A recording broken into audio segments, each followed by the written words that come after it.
नमस्कार, मैं हूं वीरेश सिंह। ITI के टॉक शो में एक बार फिर से आपका स्वागत है। आज का मुद्दा स्कॉलरशिप का है और बहुत सीरियस मुद्दा है। और ये मैं वीडियो बना रहा हूं मध्य प्रदेश के मुख्यमंत्री श्री शिवराज सिंह चौहान जी आपको और यशोधरा राजे आपको भी, माननीय मंत्री जी, और डायरेक्टर राजे साहब आपको भी, टेक्निकल के जो डायरेक्टर हैं ITI के, उनके लिए मैं आपको सर बता रहा हूं कि एक पहला वीडियो मैंने बनाया था जो मध्य प्रदेश एसोसिएशन के अध्यक्ष हैं विकास चौधरी जी। उन्होंने बताया था कि किस तरह से स्कॉलरशिप नहीं मिल रही है और क्या कारण है। तो उसमें सर जब मैं सवाल और जवाब स्टूडेंट से करता हूं तो बहुत सारे ऐसे सवाल आते हैं सर कि जिसको जवाब देना बहुत मुश्किल हो जाता है। अभी मैं आपको बता रहा हूं कि आज मैं वीडियो बना रहा हूं, आज संडे को वीडियो बना रहा हूं। मेरे पास सुबह 7 बजे से लेकर के 10 बजे तक कम से कम 20 से 25 कॉल आए मध्य प्रदेश के कि सर आप ये बताइए कि उत्तर प्रदेश में लैपटॉप मिल रहा है, ITI वाले बच्चों को लैपटॉप दे रहे हैं योगी सरकार, हमारे मध्य प्रदेश में कब देंगे? वहां स्कॉलरशिप बहुत ज्यादा मिल रही है, हमारे यहां स्कॉलरशिप नहीं मिलती है, क्यों? इसका कारण क्या है? इसको हमको जवाब दीजिए। तो मेरे से जवाब देते नहीं बना कि इसका कारण क्या है। इसीलिए मैंने जो एसोसिएशन के 3 अध्यक्ष हैं तो तीनों का मैंने वीडियो मंगवाया है, बात किया है। पहले तो विकास चौधरी जी से बात हो गई, दूसरा मैं शैलेंद्र जी का वीडियो आज जारी कर रहा हूं, फिर मैं भदौरिया जी का करूंगा। तो मैं आज आपको बता दूं सर कि स्कॉलरशिप एक बहुत बड़ा मुद्दा होने वाला है। और अपने मध्य प्रदेश में सर स्किल डेवलपमेंट को लेकर के जो बीच में एक सर मुहिम चली थी, वो मुहिम अब टोटल बंद हो गई है सर, टोटली बंद हो गई है। स्किल के तरफ देखा नहीं जा रहा है, जबकि ITI स्टूडेंट को देखा जाए अगर सर तो वर्कर अपने को कहां से मिलते हैं? ITI से मिलते हैं। तो अगर सही वर्कर अपने को चाहिए, स्किल वर्कर चाहिए, तो ITI से मिलते हैं। और ITI वालों का भला हो जाएगा सर अगर स्कॉलरशिप मिलेगी तो। आप खुद ही सुन लीजिए कि मध्य प्रदेश एसोसिएशन के जो एक अध्यक्ष हैं, 3 यहाँ पे एसोसिएशन है, उसके पहले तो विकास चौधरी जी का मैंने वीडियो डाल दिया। दूसरा जो मैंने बात किया वो शैलेंद्र जी हैं। शैलेंद्र जी की बातें आप पहले सुन लीजिए, फिर मैं आपसे विस्तार से बात करूंगा। सुन लीजिए क्या कह रहे हैं जी। शैलेंद्र जी बताइए आप। धन्यवाद वीरेश जी, आपने अपने शो के लिए, टॉक शो के द्वारा जो स्कॉलरशिप का मुद्दा उठाया, जिसके लिए आपने सभी से विचार विमर्श किया, हमसे भी आपने विचार विमर्श किया, उसके लिए आपका बहुत बहुत धन्यवाद। आपके द्वारा जो ये आवाज़ उठाई गई, ये सार्थक पहल है ITI कॉलेजों के स्तर को सुधारने के लिए, गिरते हुए संस्थानों को संभालने के लिए, क्योंकि ये दुर्भाग्य है मध्य प्रदेश का कि आज तक कितनी ही गवर्नमेंट बनी लेकिन उन्होंने मध्य प्रदेश के अंदर फीस विनियामक आयोग का गठन ही नहीं किया, क्योंकि विधानसभा में सर्वसम्मति से पारित होकर एक आयोग बनेगा जो फीस किस कोर्स पे कितनी होनी चाहिए उसका निर्धारण करेगा, जैसा कि अन्य राज्यों में है। उत्तर प्रदेश की बात करें तो ये उत्तर प्रदेश का मजबूत आधार है कि वहाँ SC ST ही नहीं, जनरल कास्ट के स्टूडेंट को भी छात्रवृत्ति प्राप्त होती है, क्योंकि वहाँ केवल जातिगत आधार पर नहीं बल्कि आर्थिक आधार पर भी छात्रवृत्ति को महत्व दिया जाता है। अब बात आती है मध्य प्रदेश की, तो मध्य प्रदेश का ये दुर्भाग्य है कि अभी तक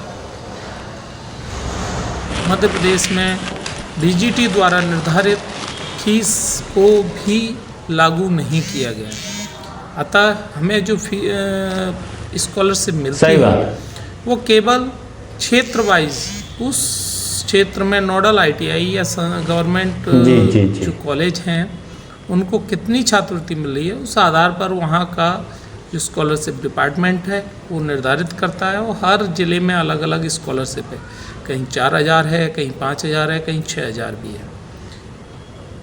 ये हमारे साथ खिलवाड़ है, बल्कि छात्रों के साथ, उनके भविष्य के साथ बहुत बड़ा खिलवाड़ है, क्योंकि यहाँ मध्य प्रदेश के अंदर ऐसे पाठ्यक्रमों में लाखों रुपए की स्कॉलरशिप दी जा रही है जिनका कोई औचित्य नहीं, जिनका कोई भी उपयोग नहीं, परंतु एक कौशल विकास के छोटे से पाठ्यक्रम में जिसकी फीस स्वयं हमारे यहाँ शासकीय संस्थान, आपको आश्चर्य होगा कि मैनेजमेंट कोटा के नाम पर 20 से 24 और 30 हज़ार तक वसूल रहे हैं। उसी पाठ्यक्रम में निजी ITI के छात्रों को।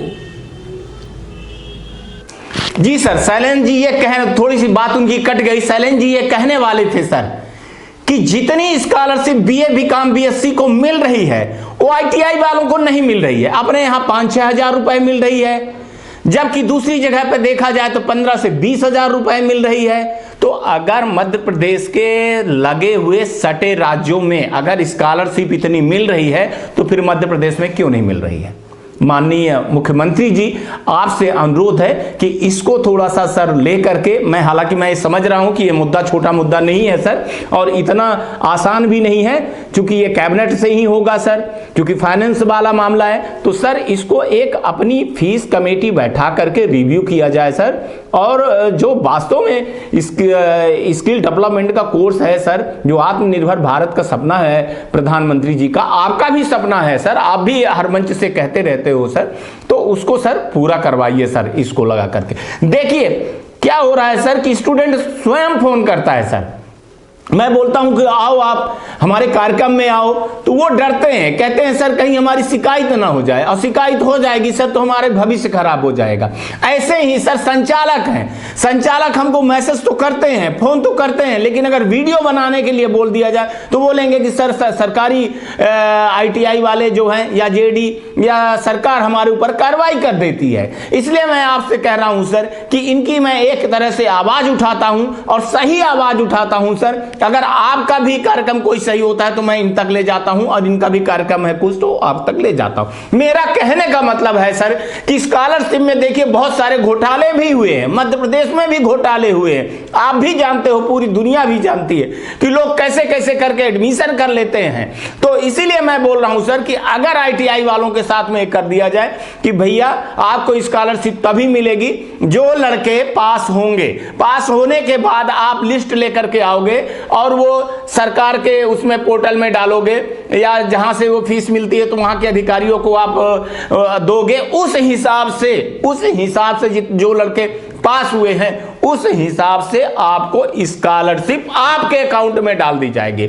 सर एक चीज मैं बता दूं, कई जगह पे मैंने देखा है कि जो बच्चों को स्कॉलरशिप मिलती है सर, जैसे स्कॉलरशिप मिलती है वो पढ़ाई छोड़ देता है, बिल्कुल पढ़ाई छोड़ देता है। तो उसको जो स्कॉलरशिप दी जाए तो ये कह दिया जाए कि आपको स्कॉलरशिप तभी मिलेगी जब आप ट्रेनिंग करोगे, और आपको ये स्कॉलरशिप ट्रेनिंग के लिए मिल रही है।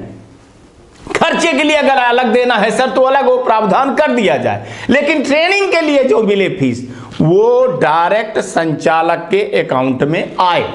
तब आए जब वो एक बार रजिस्ट्रेशन करे, लड़कों का सीट की अपना ब्यौरा दे, SDM के द्वारा उसको जो है तो वेरीफाई करवाए, ITI के द्वारा, गवर्नमेंट ITI के द्वारा वेरीफाई करवाए, और वो लिस्ट जो है तो स्कॉलरशिप के ऑफिस में जमा करे। इसके बाद जब लड़के पास हो जाएं तो वो लिस्ट लेकर के जाए और उस पे ये बोले कि सर हमारे इतने स्टूडेंट पास हो गए हैं, इतनी स्कॉलरशिप अकाउंट में डाल दी जाए। उससे सर 2-3 चीजें होंगी।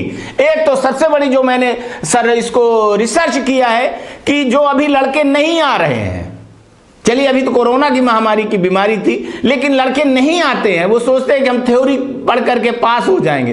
तो होगा क्या सर कि लड़के जरूर आएंगे और पढ़ेंगे भी, प्रैक्टिकल भी करेंगे, तो उससे लड़कों की स्ट्रेंथ बढ़ जाएगी। स्ट्रेंथ जब बढ़ेगी सर तो प्राइवेट ITI वाले, जो अभी ऐसे ITI वाले हैं कि कम जो है तो इंस्ट्रक्टर रख रहे हैं, कम रोजगार मिल रहा है, तो होगा क्या सर कि जब फुल स्ट्रेंथ आएगी तो उनको फुल जो है तो फैकल्टी रखनी पड़ेगी, तो रोजगार उनको भी मिलेगा, 2 पैसा उनको मिलेगा। 2 पैसा अगर संचालक को मिलेगा तो वो निश्चित ही जो है तो इस ट्रैक्टर को देंगे। तो इससे सर थोड़ा सा अवेयरनेस प्रोग्राम भी बढ़ेगी। जो बेरोजगारी का मामला है वो सर बेरोजगारी का मामला खत्म हो जाएगा, रोजगार बढ़ जाएगा सर। इससे क्या होगा कि आईटीआई लोग खोलेंगे, अच्छी आईटीआई खोलेंगे तो रोजगार भी दे सकेंगे। आप कितनी नौकरियां देंगे बताइए, आप कितनी नौकरियां देंगे? तो कुछ ऐसा क्यों न किया जाए कि रोजगार ही दे दिया जाए। अगर स्किल होकर के लड़का निकलता है तो वो कुछ न कुछ अपने संसाधनों को खोल सकता है, उसको चला सकता है और उसमें 5 से 10 लोगों को वो रोजगार दे सकता है। इसलिए मैं बोल रहा हूं कि अगर स्कॉलरशिप का बढ़ावा दे दिया जाए, जिस प्रकार से अपने ही प्रदेश से जुड़ा उत्तर प्रदेश है, उत्तर प्रदेश में देखिए तो टीवी पे विज्ञापन बड़े बड़े आ रहे हैं कि आप आईटीआई में प्रवेश लीजिए, आपको लैपटॉप फ्री में मिलेगा।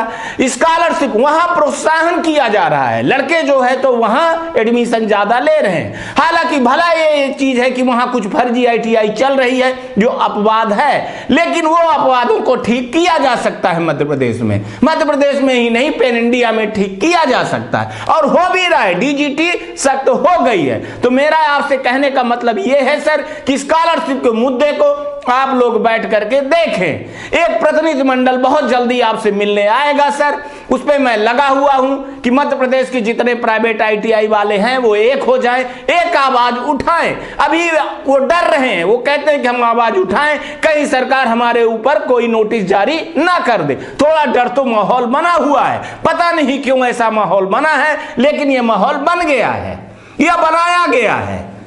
मैं इस पे कोई राय नहीं देना चाहता हूं, क्योंकि ये जो शो है ये राजनीतिक शो नहीं है, ये अवेयरनेस का शो है और मैं सच दिखाता हूं और सच बोलने का सलीका है। और मैं जो भी कहता हूं वो रिसर्च बेस कहता हूं, मैं किसी के बहकावे पे या किसी के कहने पर मैं ये चीजें नहीं दिखाता हूं। इसलिए मान्यवर मंत्री जी, आपसे हाथ जोड़ करके निवेदन है कि ये स्टूडेंट का मामला है, छात्रों के भविष्य का मामला है। अगर आप चाहेंगे, जैसे आप कहते हैं लड़के आपको मामा कहते हैं, लड़कियां भी आपको मामा कहती हैं, तो आप उन लड़कों और लड़कियों के बारे में सोचिए, छात्रों के बारे में सोचिए। आप कई बार कह चुके हैं कि आप पढ़ाई करिए, फीस की चिंता मत करिए। तो अगर आईटीआई वालों को आप ध्यान दे देंगे तो क्या होगा सर कि नींव अपनी मध्य प्रदेश की बहुत ज्यादा मजबूत हो जाएगी और होगा क्या कि रोजगार के बहुत सारे अवसर मिलने लगेंगे। लोग जो है तो बेरोजगारी के आलम में जो घूम रहे हैं, बेरोजगार हो जाते हैं लड़के तो तरह तरह की बहुत सारी सी चीजें करने लगते हैं, अपराध में चले जाते हैं, खुद आत्महत्या कर लेते हैं, जो गलत बात है। तो मैं सर ये अवेयरनेस का प्रोग्राम चलाता हूं, मैंने आपको ये वीडियो दिखा दिया हूं सर।